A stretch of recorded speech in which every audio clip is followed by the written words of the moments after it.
Le fait que Gilles Christ Olympio ne soit pas candidat, même avec ces alliances que vous créez au niveau de l'opposition, pensez-vous quand même qu'on peut battre le RPT et Gnassingbé?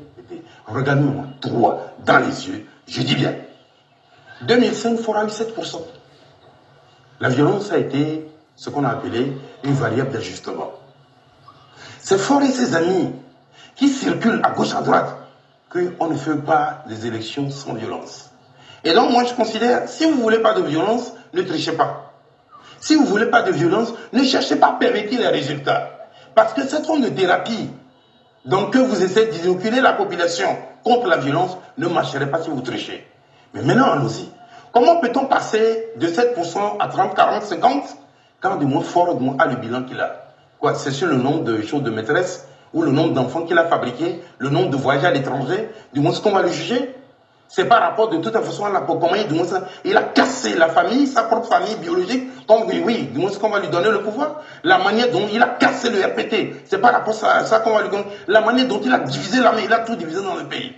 Alors je considère que Faure n'a aucune chance d'être élu. Je vais vous dire quelque chose. Au Togo, le poids des ethnies est prégnant. Le poids des ethnies est prégnant. Boko, ancien ministre de l'Intérieur, officier supérieur de l'armée togolaise, originaire de la COSA, comme Faure Gnassingbé. Il dit, arithmétiquement, le RPT ne peut pas gagner les prochaines élections. Je pense que la sentence est claire. Venant de quelqu'un comme Boko, il faut prendre ça très au sérieux. Mais vous êtes demain le président du Togo. Votre première mesure? Je vais aller libérer Kwacha. Pourquoi? Pourquoi? Dans les programmes d'action gouvernementale que nous avons publiés, nous avons dit que nous allons libérer tous les détenus politiques. Je considère que Kwacha et les autres sont des prisonniers politiques. Nous sommes en février 2010. Vous vous présentez, donc vous allez aller devant le peuple togolais. On vous a connu aussi par cette histoire du fruit au jardin. Pensez-vous qu'aujourd'hui, les Togolais vous ont pardonné? Je vous regarde droit dans les yeux et j'affirme que je considère que les Togolais ont compris. Écoutez-moi bien. J'ai lancé, il y a pratiquement 8 mois, un défi à tous les responsables du RPT, à tous les responsables de l'opposition, à la police, à la gendarmerie et à l'armée, que si quelqu'un détient la moindre preuve de mon implication dans ce drame-là, qu'il vienne le présenter à la nation. Jusqu'à ce jour, j'attends de montrer la moindre preuve. Je ne suis pas dans Faux Jardin. Mais je vais vous poser cette question à vous. Vous parlez de Faux Jardin? Je crois que ça remonte en 1993, le 25 janvier 1993. Les milliers de gens que Faure a zigouillés avant de leur cesser là, vous lui avez posé la question? Vous avez posé la question Faure de toute façon, quel est le sort réservé à ces familles éplorées, à ces milliers de gens de monde zigouillés? Au nom de quel principe on n'a pas clarifié de toute façon ces situations pour permettre aux familles de faire le deuil. Et on file le bébé à une commission vérité, justice, réconciliation, qui n'entamerait, comment je dis, les auditions qu'après les élections présidentielles. Ça veut dire que, bon, on peut encore aller tuer là, en 2010, et alourdir, si vous voulez, donc, la responsabilité de mon quinquennat, de cette commission. Bref, je voulais vous dire ceci. Vous savez, ce que moi j'ai traversé dans ma vie, pour être debout aujourd'hui, si j'avais comploté, si j'avais cherché à donner la mort à quelqu'un, je ne serais pas vivant. Je répète, je ne suis ni concerné, ni de près, ni de loin, pas Faux Jardin. Président Gbeyomé est au pouvoir, il gouverne aussi avec des gens du RPT, il fait une grande alliance où il restera avec les gens avec qui il a été en équipe. Je vais vous dire ceci. Obu est un mouvement de libération. Ceux qui cherchent aujourd'hui l'alternance au Togo ne sont pas seulement du côté de l'opposition. Il y en a plein également au RPT. Donc, je gouvernerai avec toutes les compétences d'où qu'elles viennent. Parce que c'est l'affaire de tout le monde. Il faut mettre les esprits brillants devant afin qu'ils puissent créer de la richesse et permettre aux Togolais de limiter de toute façon la pauvreté, la misère et tout cela. Le Togo, en 2009, avait un budget de 300 milliards. Le Bénin, voisin, avait un budget de 1225 milliards. Mais quels sont les éléments donc, qui structurent le budget béninois? Les activités portuaires, plus la production de coton. Le Togo a le coton, le café, le cacao. Il a également le port, le meilleur au niveau de la sous-région. Il a le phosphate, il a le clinker. Ils sont 300 minières. Ou bien, ceux qu'on a mis pour gérer ce truc sont de toute façon incompétents ou de toute façon c'est des voleurs. Mais dans tous les cas, quand vous comparez les rapports, vous pensez qu'un fort n'a aucune notion de gestion rigoureuse des deniers publics. Et c'est pour cela que le pays du Moussoumen souffre. Le Bénin n'a jamais été du Moussoumen en avant du Togo. Alors je considère que le moment est venu de battre. Le fait que Gilles Christ Olympio ne soit pas candidat, même avec ces alliances que vous créez au niveau de l'opposition, pensez-vous quand même qu'on peut battre le RPT et Gnassingbé? Regardez-moi droit dans les yeux, je dis bien. 2005 fera 7%. La violence a été ce qu'on a appelé une variable d'ajustement. C'est Faure et ses amis qui circulent à gauche à droite qu'on ne fait pas des élections sans violence. Et donc moi je considère, si vous ne voulez pas de violence, ne trichez pas.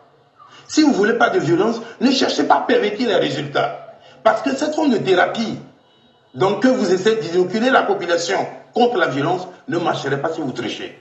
Mais maintenant, allons-y. Comment peut-on passer de 7% à 30, 40, 50 quand du moins Faure a le bilan qu'il a?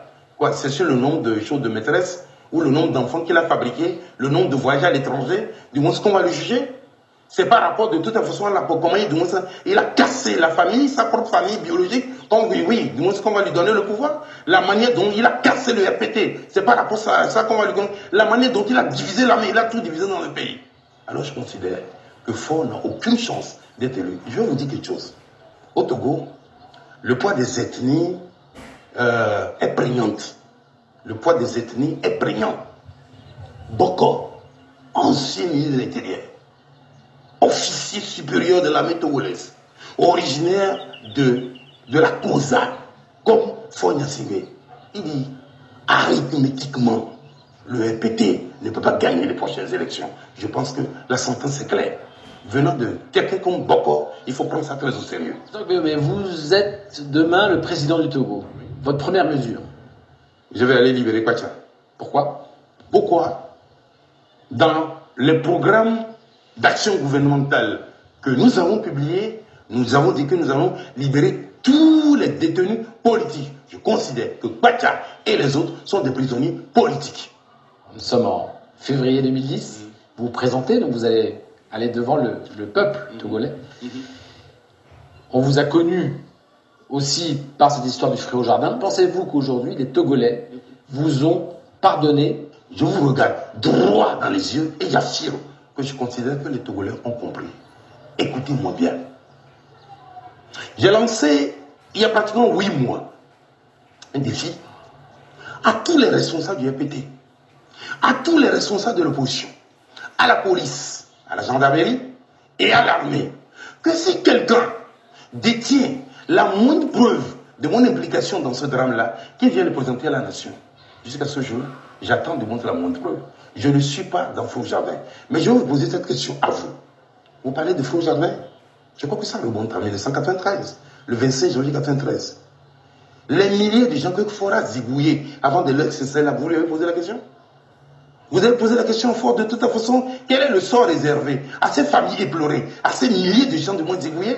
Au nom de quel principe? On n'a pas clarifié de toute façon ces situations pour permettre aux familles de faire le deuil. Et on file le bébé à une commission, vérité, justice, réconciliation, qui n'entamerait, comment je dis, les auditions qu'après les élections présidentielles. Ça veut dire que, bon, on peut encore aller tuer là, du monde, en 2010, et du monde alourdir, si vous voulez, donc, la responsabilité de mon quinquennat, de cette commission. Bref, je voulais vous dire ceci.